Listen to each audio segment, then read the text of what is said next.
Ay, nag-iba na yung kulay dahil dinurog na natin yung kamatis. Ayan. Buo na nilagay ko tapos dinurog ko lang. Ayan. Hindi kita dahil lumalabo dahil sa usok.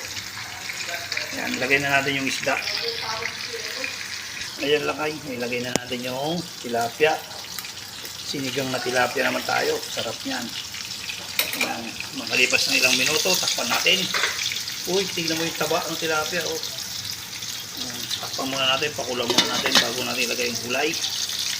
Ayan, lakay. Binaliktad ko na rin yung priniprito ko. Ayan. Bali, dalawa yan. Ayan. Sinigang taka prito. Ayan. Ayan, lakay. Timpla natin, lagyan natin ng asin. Ganyan lang. At mabahala na sila kung magpapatis pa sila. Ayan. Huwag nating haluin maigi. Kasi durog. Ayan.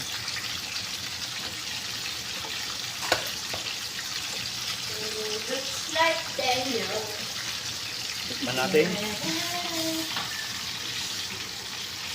Ay, punta ka. Sarap ah. Pwede na kumain. Makalipas ng ilang minuto, takpan natin. Ayan na. Makalipas ng ilang minuto, ayan, ilagay na natin yung pichay. Wala akong nakabiling talbos ng kamote. Kaya yan nilagay ko. Ayan, lakay. Pakuluan lang natin konti. Takpan natin. Makalipas ng ilang minuto ulit, lakay. Ito na. Kumulo na. Ayan, luto na. Oho, sarap nito ngayon. Sarap kumain. Hindi pa luto yung kanin, madam. Ayan, takpan natin. Tapos patayin na natin. Ayan. Ayan. Yan ang finished product natin na sinigang na tilapia. God bless.